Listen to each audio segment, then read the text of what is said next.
caméra qui est juste ici, s'il vous plaît. Numéro 5. Ouais. Vous avez 12 minutes pour la présentation. Je vais vous montrer le temps restant à l'aide de mes doigts au 6, 4, 2 minutes.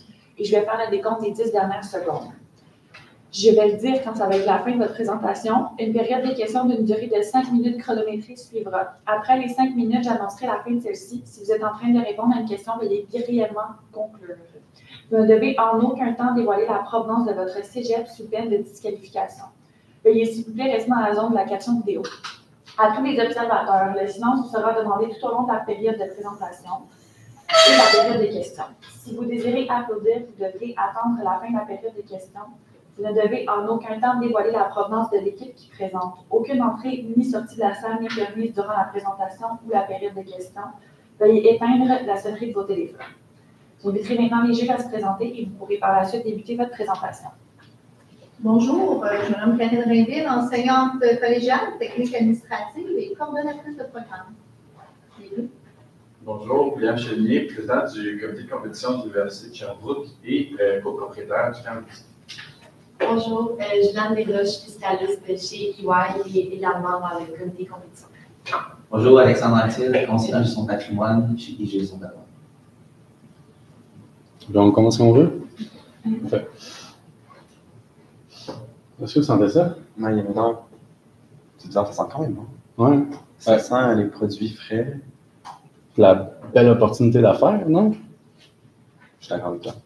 Bonjour à tous, on est le groupe XLJ. On est la firme pour présenter la problématique du plan d'affaires à présenter. Donc, moi, mon nom, c'est Jérôme Robitaille. Moi, Xavier Lebert. Larry Mars.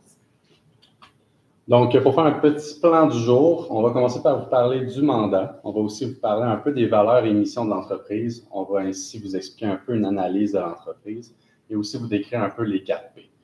Donc, juste répéter le mandat. On a été demandé à compléter un plan d'affaires sur le développement d'une nouvelle entreprise, Lumière & Co. Donc, pour développer un peu une gamme de bougies. Donc, un peu un petit résumé des valeurs. Lumière & Co recherche des valeurs plus éco-responsables. La propriétaire cherche de la spontanéité, de la créativité, aussi de l'imperfection dans l'artisanat parce qu'elle sent que chaque touche d'imperfection rajoute quelque chose d'original dans ses bougies. Elle veut aussi encourager les entreprises locales, donc c'est aussi pour ça qu'on essaie d'avoir des fournisseurs ou des produits un petit peu plus locaux, mais ça, on va vous l'expliquer plus tout à l'heure. Donc, pour la mission, comme je l'ai dit, on cherche l'authenticité, la diversité, mais avant tout, on cherche à vendre du rêve. On essaie d'avoir une ambiance, on veut créer. Quand on achète les produits, on n'achète pas seulement une bougie, on achète aussi tout ce qui va venir avec la senteur.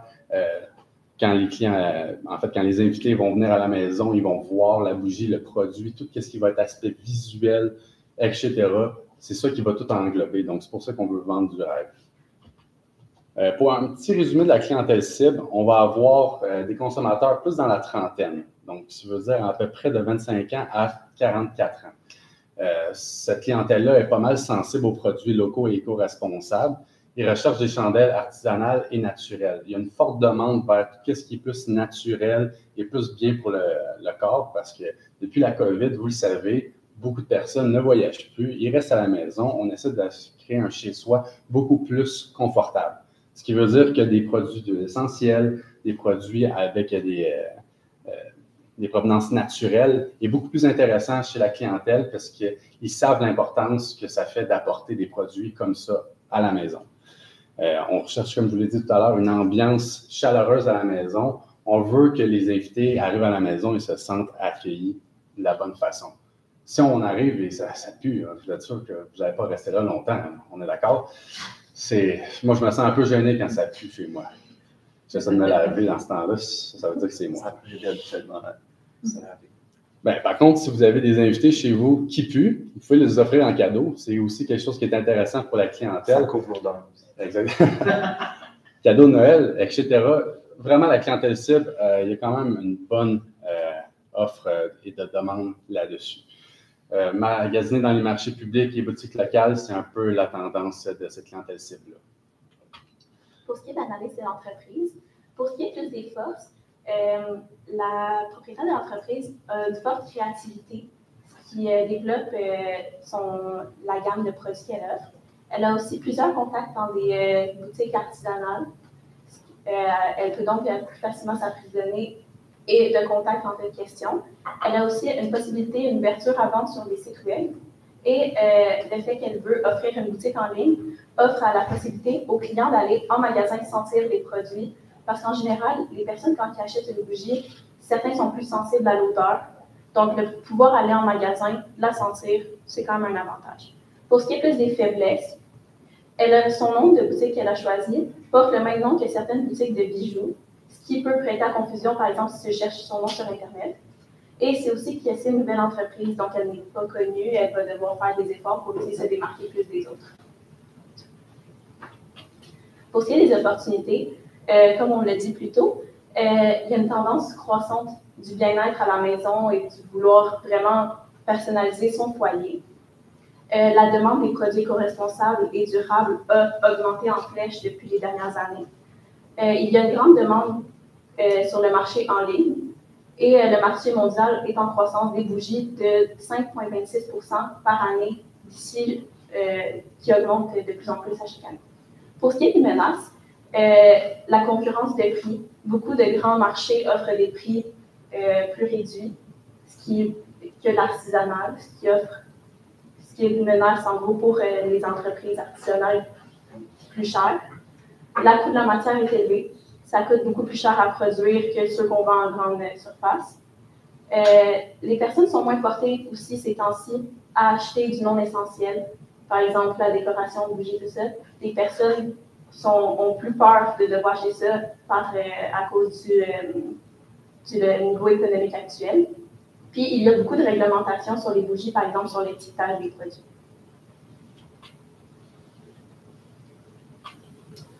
Pour le produit, dans le fond, on va opter pour la cire d'abeille. La cire d'abeille parce que c'est plus écologique et puis la cire est renouvelable. On décide aussi d'acheter local pour encourager l'économie locale, justement. Pour le design du produit, on veut viser un design sophistiqué et puis plus soigné. Pour les fournisseurs, on choisit le fournisseur Chandelle Mania pour ses avantages. En fait, ce fournisseur-là nous propose des produits qui sont fabriqués au Québec. Donc, pour l'approvisionnement, c'est plus facile, c'est plus proche, on n'a pas besoin d'aller acheter dans un autre pays. Ça coûte un petit peu moins cher, le frais de transport également, et puis les délais sont plus raisonnables. Pour les prix, pour une bougie de 212 ml avec une mèche, en fait, on a fait le tableau pour une bougie pour l'ensemble des produits qui concernent la bougie. Pour le pot, uniquement, c'est 3 $ à l'unité. Pour le socle, c'est 5 sous. La mèche, c'est 30 sous. La cire d'abeille, c'est 4 $. Et puis, tous les coûts qui sont reliés à la conception du produit sont de 1 $. Donc, pour une chandelle, on a un coût total de 8,35 $. Sur ce montant-là, on aimerait réaliser 60% de profit. Donc, 60% de profit par chandelle, c'est 5 $. Donc, si on additionne le coût de production plus le profit, on estime vendre notre bougie à environ 13,35 $ cher. Donc, pour qu'est-ce qui est de la communication, évidemment, c'est une entreprise qui commence, qui débute. Elle ne se fait connaître nulle part parce qu'elle n'est pas encore mise en ligne. Donc, nous, qu'est-ce qu'on propose? Ça serait une installation de kiosques dans des points de vente, centres d'achat, boutiques plus locales, faire peut-être affaire avec des boutiques qui vendent justement d'autres bougies qui pourraient accepter ou des produits plus de type essentiel. Ça permettrait aussi de faire connaître la compagnie beaucoup plus facilement. Sinon, évidemment, aujourd'hui, avec les réseaux sociaux, c'est ultra facile de faire connaître un produit en un clin d'œil. Donc, une petite statistique, environ 90% de notre clientèle cible utilise au moins un réseau social par jour. Ce qui veut dire que l'opportunité est là. Faites connaître votre produit sur les réseaux sociaux. Il n'y a aucune raison que personne ne va le voir. Parce que quasiment toute la population utilise à chaque jour les réseaux sociaux. Donc, en faisant la promotion sur Instagram, vous pouvez mettre en valeur vos produits, essayer d'être un petit peu plus esthétique, faire quelque chose pour montrer, donner envie aux consommateurs d'acheter et aussi rajouter un lien pour le site web pour qu'il puisse faciliter l'achat. C'est super facile. Facebook, même chose, mise en valeur des produits, parce que c'est pas tout le monde qui sont sur Instagram, pas tout le monde sur Facebook. Donc, avoir les deux, ça peut être pratique. Mais sinon, pour TikTok, qui est un peu le plus gros des trois, donc création de tendance. Si vous êtes capable de faire créer une tendance au l'entour de votre produit, ça va en faire parler beaucoup plus facilement. Les personnes vont en savoir. Et aussi, c'est ça, le partage de vidéos, c'est ça. Donc, 24 à 45 ans, comme je le répète, notre clientèle cible, le monde va se partager, ils vont dire « Hey, tu trouves ça hot? Hey, la saveur, hey, me semble que c'est comme ça qu'on va pouvoir en parler plus rapidement. » Pour ce qui est de la distribution, pour entrer en magasin, comme j'ai dit plus tôt, le fait que les clients peuvent voir, sentir les produits offre quelque chose que les magasins qui offrent seulement en ligne ne peuvent pas. Comme j'ai dit plus tôt, c'est ça. Vraiment pouvoir aller en magasin dans une boutique de bougies, l'odeur, l'esthétique du magasin, les couleurs, ça donne beaucoup plus envie d'acheter que juste sur un site Internet, le fait de vraiment pouvoir voir et sentir les bougies, de voir les tenir. Ensuite, la clientèle cible, on a dit plutôt qu'elle préférait acheter en magasin, dans les boutiques, dans les kiosques, comme on a dit aussi plus tôt. Puis, pour l'ouverture du site en ligne, comme on a dit, elle pourrait se créer aussi un site en ligne en addition à son magasin et faire ses liens sur les réseaux sociaux, faire la promotion, puis racheter des liens cliquables qui vont diriger directement sur son site web plus tard. On vous remercie de nous avoir écoutés. On espère que notre plan d'affaires va répondre à vos besoins. Merci. Il reste 1 minute 41 secondes. J'aimerais ça savoir l'information que vous venez d'indiquer, de distribuer dans les magasins. Quel genre de magasin? Vraiment des boutiques un peu comme elle voulait s'implanter dans le centre du Québec. Fait que c'est vraiment une boutique un peu comme dans les rues commerciales que tu marches, puis il y a plusieurs boutiques. Ben moi, on verrait bien. Un magasin. Ça serait des boutiques artisanales. C'est ça, vraiment très esthétique, avec les bougies, vraiment un peu partout. Genre un petit magasin vraiment plus couillé, on va dire. Parfait, merci. Dans le cas, on vous parle un petit peu du tempérament de Raphaël qui est assez impulsif, qui va changer plusieurs fois de décision. Fait que je voulais voir, vous, comment vous voyez ça, comment on peut s'assurer que ça ne nuise pas à l'entreprise. Ben, nous, on le voit comme une opportunité, ça nous permet d'avoir plus d'idées, premièrement. C'est sûr que si elle vient à tout changer, ça va être une problématique, mais on pense plus que c'est un aspect positif de sa créativité pour, mettons, la création de produits puis des idées pour concevoir l'innovation.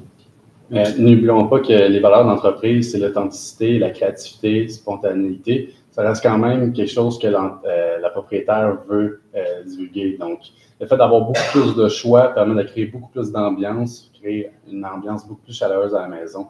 Donc, c'est pour ça qu'on ne voit pas que c'est un problème, puisque les personnes, on va accueillir une plus grande clientèle, vu qu'on n'est pas limité à seulement quelques choix. Évidemment, c'est sûr que s'il y en a des moins populaires, elle va peut-être s'en rendre compte, mais on pense que c'est quelque chose de plus positif que négatif.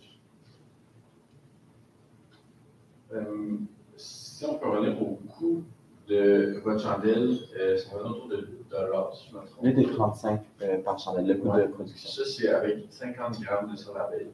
Concernant que la compétition, la concurrence, souvent, c'est des chandelles de 400 grammes, 300 grammes. Ça, c'est une chandelle beaucoup plus petite. Est-ce que, comment on le met de l'avant parce que nos clients sont habitués peut-être à commander des chandelles un peu plus grosses? Ben, en fait, c'est des chandelles de 212 millilitres. C'est ça, 550. Ouais, c'est ça. On avait 2 exemples de concurrents.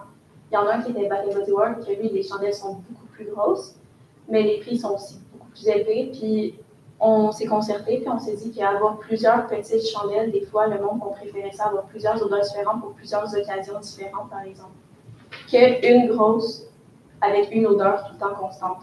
Fait qu'on s'est dit, des plus petites, ça va permettre de se diversifier. Puis l'autre qu'on avait comme concurrent, je ne m'en rappelle plus du nom par cœur, mais c'était le même format de chandelle qu'ils vendaient, mais eux, c'était seulement en ligne. Fait que nous, on s'est dit, vu qu'ils vendent seulement en ligne, nous, le fait qu'on vend au magasin, qui peut vraiment sentir, voir les bougies, ça va vraiment démarquer la marque. Selon vous, quelle est la chose qui qui vous différencie plus de votre concurrent direct qui vise sensiblement le même marché? C'est sûr que niveau artisanal, il y a beaucoup de clients qui voient l'artisanal comme trop cher.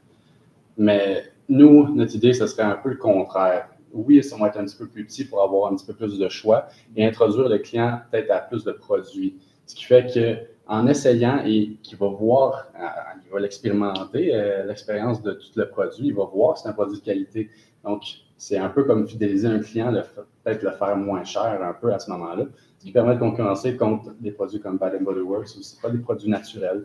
Nous, une cire d'abeille, comme on dit, c'est renouvelable.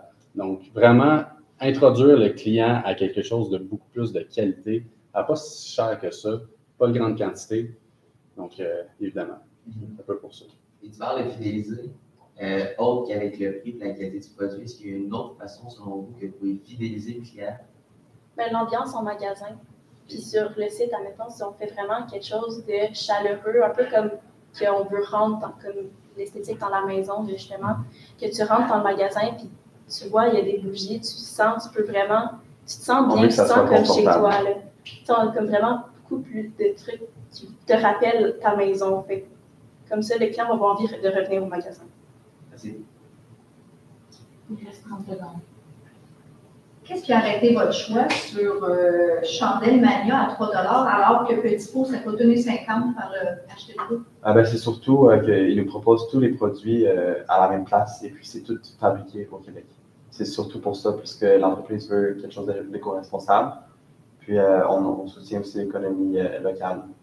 Le fait de faire affaire avec seulement un fournisseur. Parfait, merci.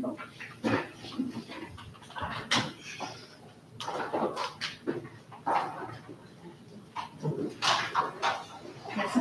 Merci.